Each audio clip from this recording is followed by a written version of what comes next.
सभी विजेताओं को मेरा सलाम। मेरा नाम है दिनेश गौतम। नवनिर्माण एकेडमी में मैं आपका स्वागत करता हूं मित्रों, क्योंकि एक दिन सभी लोगों को मिलेगी उनकी मंजिल। सभी लोग मेहनत करेंगे, सभी लोग अभ्यास करेंगे, सभी लोग आगे बढ़ेंगे। गणित की आज की क्लास में मैं लेकर आया हूं आपके लिए ऐसे 5 धांसू वाले सवाल जो बहुत चुटकी बजाते ही खत्म होंगे। आपको पेपर में ऐसे सवाल अक्सर मिलते हैं, इसलिए ये प्रश्न महत्वपूर्ण है। जरा बोर्ड की तरफ देखिए, हम करते हैं पहला सवाल। देखिए क्वेश्चन नंबर 1 लिखा है, एक सड़क है जिसकी लंबाई 1 किलोमीटर है। इसके दोनों ओर 20 मीटर के अंतराल पर पेड़ लगाए गए हैं। दोनों ओर 20 मीटर के अंतराल पर पेड़ लगाए गए हैं। तो कुल पेड़ कितने होंगे? यदि आपने ये वीडियो देख रहे हैं तो पहले इसको पॉज करिए वीडियो को, और इस में जो उत्तर क्या होगा, 4 उत्तर लिखे हुए हैं, उस उत्तर को दीजिए, फिर हम हल करेंगे और फिर देखिएगा क्या आपका उत्तर सही है। चलिए हम लोग आते हैं यहाँ पर। पहले हम यहाँ से एक एग्जाम्पल लेते हैं कि फर्ज करिए हमारी जो सड़क है वो 20 मीटर लंबी है। ये हमें थोड़ा सा समझना पड़ेगा। यहाँ पर हमारी जो सड़क है फर्ज करिए वो 20 मीटर लंबी है, और इस 40 मीटर लंबी सड़क ले लेते हैं। 40 मीटर लंबी सड़क ले लेते हैं और इस सड़क पर 20 मीटर की लंबाई पर पेड़ लगाए गए हैं। एक पेड़ 20 मीटर की लंबाई पर है। जरा गौर से देखिए इस सवाल को। बिल्कुल, तो यहाँ पर जहां से शुरुआत होगी वहीं पर पहला एक पेड़ लगा होगा। इसी तरीके से पेड़ लगाए जाते हैं, और फिर 20 मीटर की लंबाई पर एक पेड़ लगा होगा, फिर एक पेड़ यहाँ पर लगा होगा। तो जरा गौर से देखिए, यहाँ से यहाँ तक आने में 20 मीटर की लंबाई हो गई। ये पेड़ 20 मीटर की लंबाई पर लगे हैं तथा ये पेड़ भी 20 मीटर की लंबाई पर लगे हैं। पेड़ों की संख्या हो गई 1, 2 और 3। आप समझ पाए होंगे 40 मीटर की लंबाई में जो पेड़ों की संख्या है 3 है। इसे हम कैसे निकालेंगे? तो कुल लंबाई 40 है, 20 पेड़, 20 मीटर की लंबाई पर एक पेड़ लगाया जाता है, उसमें हम 1 जोड़ देंगे यदि, तो इसका तो उत्तर 2 आएगा, और यहाँ पर हम 1 जोड़ देंगे तो उत्तर की संख्या हो जाएगी 3। ये 3 पेड़ एक तरफ लगे हुए हैं रोड के। यदि दूसरी तरफ भी हमको पता करना है कि कितने पेड़ लगे होंगे, तो इतने ही पेड़ दूसरी तरफ भी लगाए होंगे, क्योंकि वो पेड़ भी उतनी ही लंबाई पर लगे हुए हैं। तो यदि इसका सही उत्तर निकालना है तो इसका सही उत्तर होगा 3 गुणा 2। ये मैंने एग्जाम्पल की तरह बताया था ताकि आपको समझ में आ जाए। अब हम अपना सवाल करते हैं और अब आते हैं हम अपने मूल सवाल पर, जो सवाल हमें करना है। हमारा जो रोड है, रोड की जो लंबाई है वो 100 मीटर है। पहला पेड़ यहाँ पर लगा होगा, अंतिम पेड़ यहाँ पर लगा होगा। 100 मीटर नहीं है, मतलब 1 किलोमीटर है। तो जो लंबाई है पूरी, 1 किलोमीटर का मतलब होता है 1000 मीटर। 1 किलोमीटर का मतलब होता है 1000 मीटर की लंबाई है। इस 1000 मीटर की लंबाई में कितने पेड़ लगे होंगे, इसका उत्तर हमें ज्ञात करना है। मैंने आपको अभी समझाया है, तो मैं आपको बता देता हूं। एक तरफ पेड़, तो हम देख रहे हैं एक तरफ कितने पेड़ लगे होंगे, 1000/20। 1000/20 प्लस 1 कर दिया जाएगा। मैं आपको ये मेथड बता चुका हूं क्या है। इसे काट देंगे, यहां से हो गया 50, तो कुल पेड़ों की संख्या हो गई 51। यहां तक आप समझ पाए होंगे। कंफ्यूज करने के लिए एक उत्तर भी दिया गया है बी, जो कि 51 है, परंतु ये एक ही ओर लगे हुए पेड़ हैं। तो यदि आपको पूरे पेड़ों की संख्या निकालनी है, पूरे पेड़ संख्या निकालनी है, तो पूरे पेड़ों की संख्या होगी 51 गुणा 2 बराबर 102। तो हमारा उत्तर होगा डी। आपका उत्तर क्या आया है ये चेक कर लीजिए। आपको ये क्वेश्चन कैसा लगा? यदि ये क्वेश्चन आपको अच्छा लगा है तो मैं आपसे वादा कर रहा हूं कि इसी तरीके के प्रश्न में वीडियोज में लाता रहूंगा। इसी तरीके की चीजें हम करते रहेंगे। ये सभी ऐसे प्रश्न हैं जो पेपरों में आते हैं। आपको इनकी डायरी बना लेनी चाहिए, इनकी लिस्ट बना लेनी चाहिए। इन पेपर क्वेश्चनों को लगातार करते रहना चाहिए और अपना अभ्यास बढ़ाते रहना चाहिए। चलिए हम लोग करते हैं अब अगला क्वेश्चन। देखिए बोर्ड पर संख्या पद्धति का ये सवाल है, सरलीकरण का ये सवाल है। ऐसे प्रश्न भी पेपरों में अक्सर आते रहते हैं। ये सवाल है, देखिए 0.63 पर बार लगा है, 0.37 पर बार लगा है। इसका मान क्या होगा? 4 उत्तर है A, B, C, D। जरा हम लोग बात करते हैं और आपको इसको समझना पड़ेगा कि बार का क्या मतलब होता है। गौर से देखिए, बार का मतलब होता है यदि कोई संख्या लिखी है 0.3333 डॉट डॉट डॉट इस तरीके से कोई संख्या लिखी है तो इस संख्या को लिखा जा सकता है ये इसका मतलब है। ये भी पेपर में आ चुका है। मैंने एक सवाल और बता दिया है आपको कि अगर कोई संख्या इस तरीके से रिपीट हो रही है बार बार तो उस संख्या को इस तरीके से लिखा जा सकता है। तो यहाँ पर भी अगर आप देखें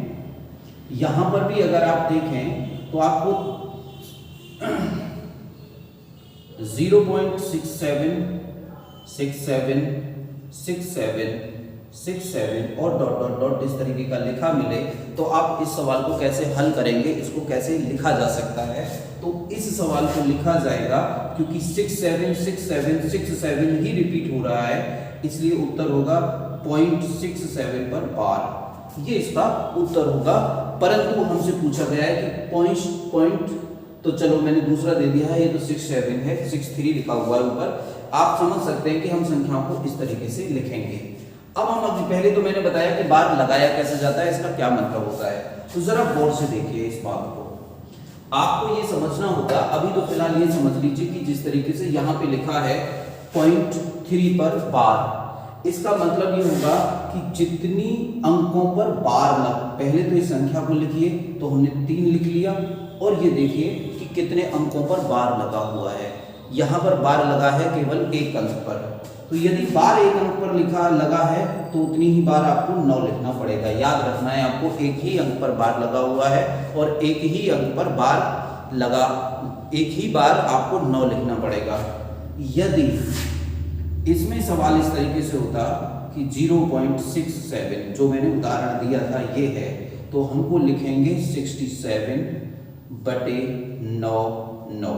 ये याद रखना, ऐसा क्यों है क्योंकि 0.67 दशमलव के बाद 2 अंकों पर बार लगा हुआ है, इसलिए दशमलव के बाद 2 अंकों पर बार लगा है, इसलिए 2 बार 9 आएगा।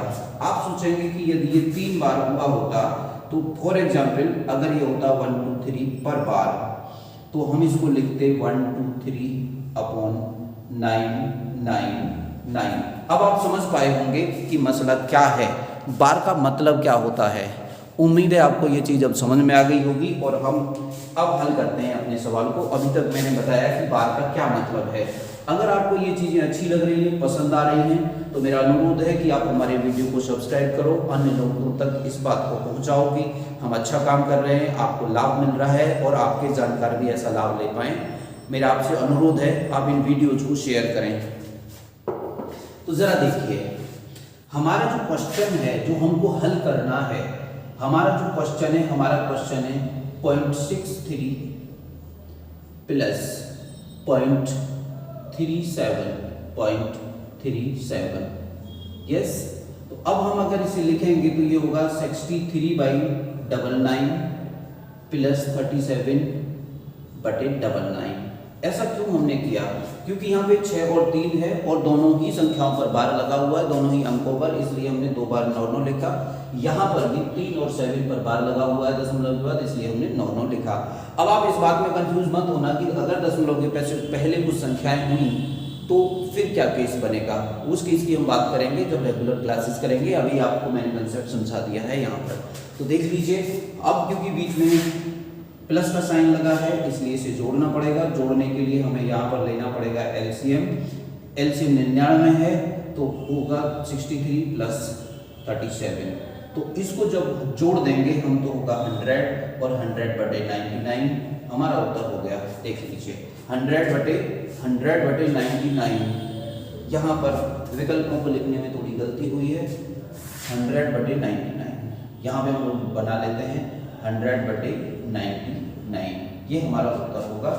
उम्मीद है आपको ये वीडियो समझ में आई होगी। चलिए आते हैं अगले सवाल पर।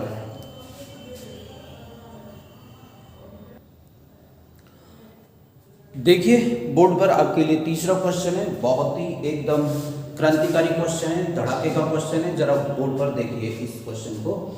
एक संख्या को 18 से और तथा दूसरी संख्या को 21 से विभाजित किया गया है। 2 संख्याएं हुई थी, उनमें से पहली संख्या को 18 से भाग दिया गया तथा दूसरी संख्या को 21 से भाग दिया गया। एक संख्या को 18 से तथा दूसरी को 21 से गुणा किया गया, भाग नहीं दिया गया था, बोलने में गलती हुई। एक संख्या को 18 से तथा दूसरी को 21 से गुणा किया गया, उनके जो गुणनफल प्राप्त हुए उनके गुणनफलों को जोड़ दिया गया। तो पूछा गया है कि इन 4 विकल्पों में से उन संख्याओं का गुणनफल कौन सा हो सकता है। दोबारा से देखिए, 2 संख्याएं थी, उनमें से एक को 18 से गुणा किया गया तथा दूसरी को 21 से गुणा किया गया। दोनों का जो गुणनफल प्राप्त हुआ उस गुणनफल को आपस में जोड़ दिया गया। जोड़ने के बाद हमको पूछा गया है कि निम्न में से कौन सा योगफल हो सकता है। बहुत ही अच्छा सवाल है, संख्या पद्धति का सवाल है। ऐसे सवाल रेयरली आते रहते हैं, बहुत अच्छे दर्जे के सवाल हैं। जरा गौर से देखिए, एक संख्या में 18 का गुणा किया गया है तथा एक संख्या में 21 का गुणा किया गया है। दोनों संख्याएं अलग हैं, एक में 18 का गुणा किया गया है तथा एक में 21 का गुणा किया गया है। दोनों के गुणनफल को जोड़ दिया गया है। तो पहले हम एक बात देख लेते हैं, कोई भी संख्या ले लेते हैं। 18 में मतलब हमारी संख्याएं, एक संख्या है 2, हमारी संख्याएं हों, अगर एक संख्या है 2 तथा एक संख्या है 3, कुछ भी ले सकते हैं आप। 2 की जगह कोई और संख्या ले सकते हैं, जब्दी ही नहीं है तो कुछ भी ले सकते हैं ना। उनके बारे में कहा है कि सम है, विषम है, कुछ नहीं कहा। तो हम मान लेते हैं, छोटी संख्या ले लेते हैं, हम इसमें 18 का गुणा कर देते हैं और हम इसमें 21 का गुणा कर देते हैं, जैसा कि कहा गया है, गुणा कर दीजिए। तो 18 दूना 36 हो गया और 21 किया 63 हो गया। दोनों को जोड़ देते हैं, 36 प्लस 63। जरा गौर से देखिए, ये 6 और 3 9 और ये 6 और 3 9, मुझको मिल गया 99। दोनों संख्याओं का जो योग है वो मुझको मिल रहा है 99। अब देखो, जो 99 है ये संख्या है कैसी? ये कैसी संख्या है जिसका सीधा का सीधा संबंध 18 से भी है, इसका सीधा का सीधा संबंध 21 से भी है। ऐसा क्यों है? क्योंकि 18 में भी 3 का भाग जा सकता है, ये संख्या 3 से कट सकती है, और जो 21 है ये संख्या भी 3 से कट सकती है। देख लीजिए गौर से, यहाँ पे जो 21 है ये भी 3 से कट सकती है।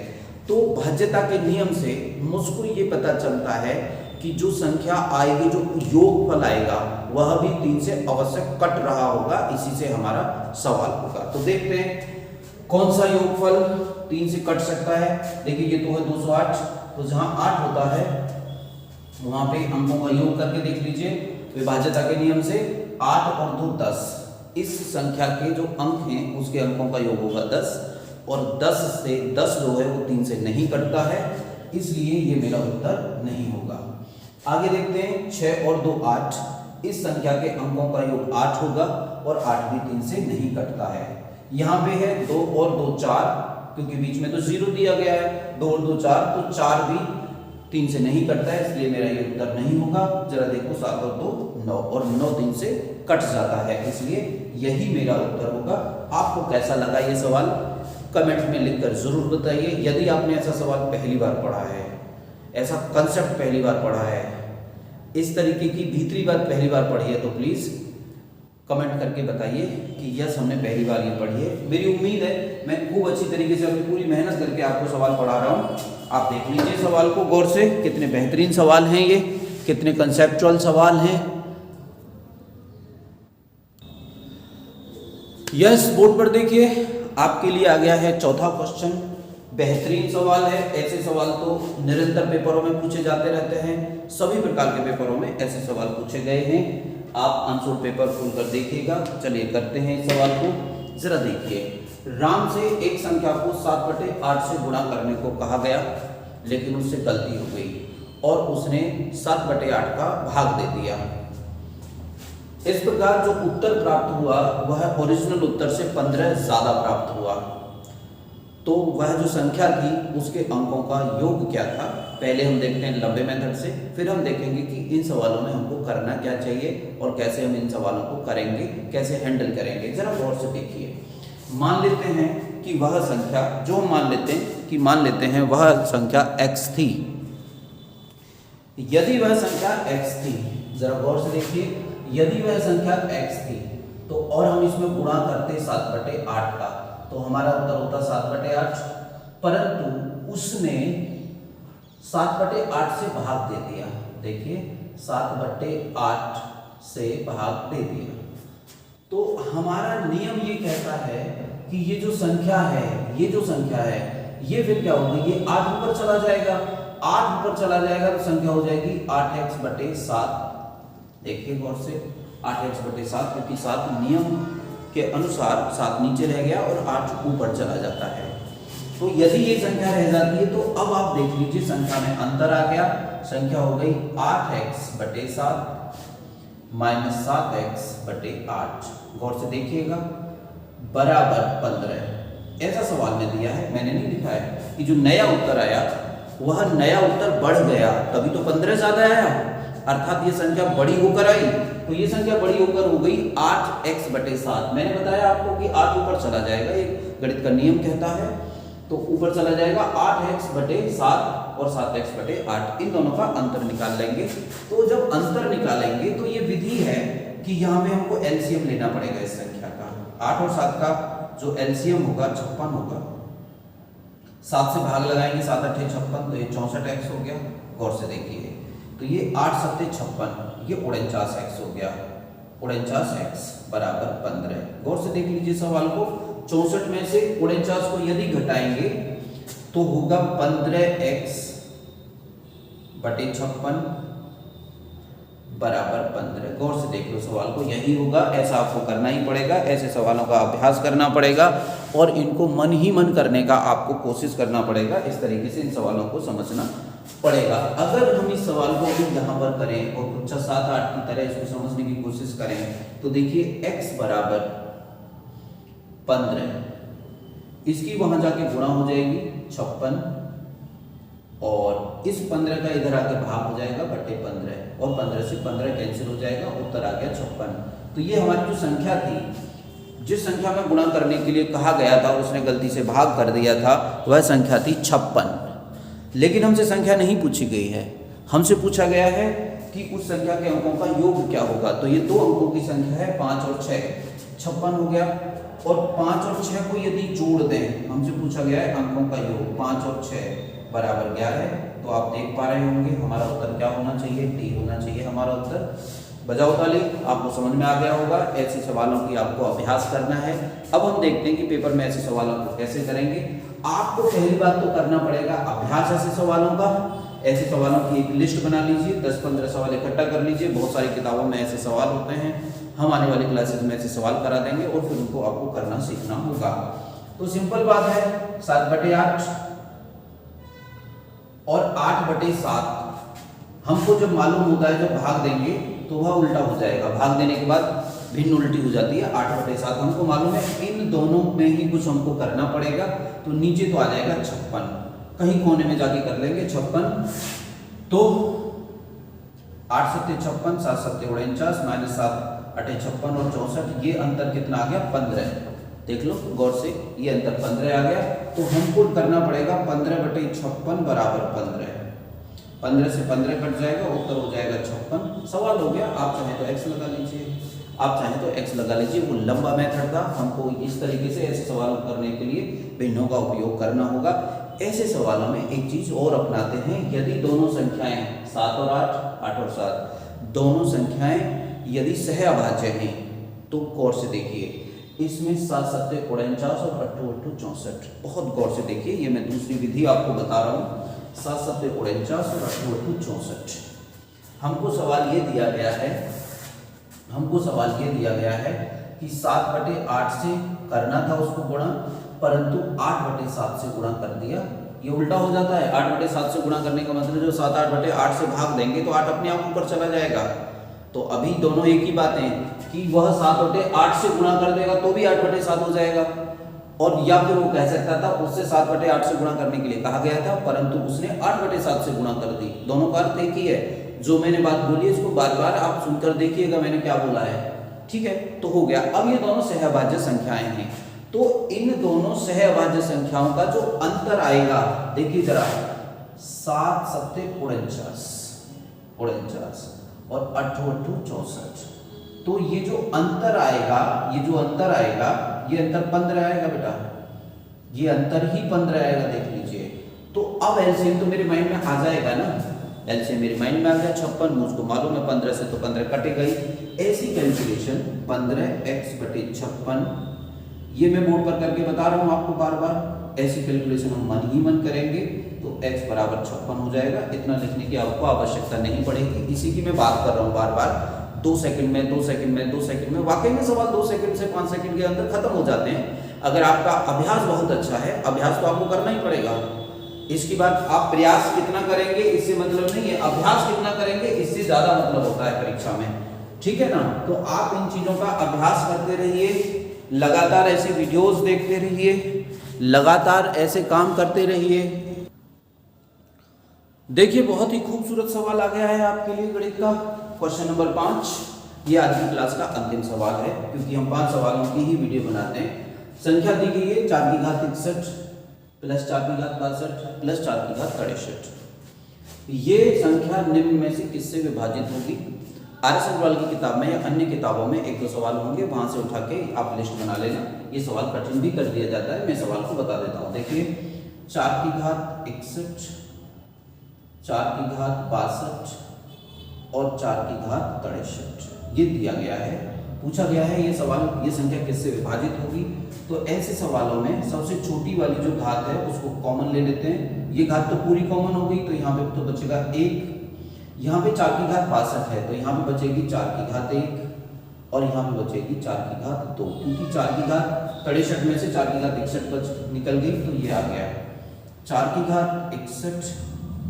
यहाँ पर देख लीजिए 1 प्लस 4 और प्लस 16, इसको जोड़ दीजिए 4 की घात 61 और गुणा 16 और 4 20 और 1 21। ये मेरा उत्तर आ रहा है 4 की घात 16 गुणा 21। अब आप देख लीजिए ये संख्या इनमें से किससे कट सकती है? तो यहाँ पे 4 की घात 16 में तो मुझे पता नहीं चलेगा, परंतु यहाँ देखिए 21 जो है, इसमें जो 21 नजर आ रहा है 11 से नहीं कटेगा, 13 से नहीं कटेगा, ये 3 से कट जाएगा और 17 से नहीं कटेगा, तो मेरा उत्तर है 3। ये वीडियो खत्म हो गई है मित्रों।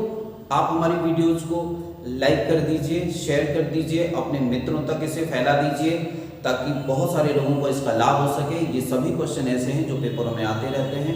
आप लिस्ट बनाइए ऐसे सवालों की, डायरी बनाइए, हमारी वीडियोस को बार बार देखिए, ताकि ज़्यादा से ज़्यादा आपका अध्ययन हो सके, प्रैक्टिस हो सके। वीडियो को ख़त्म करते हैं।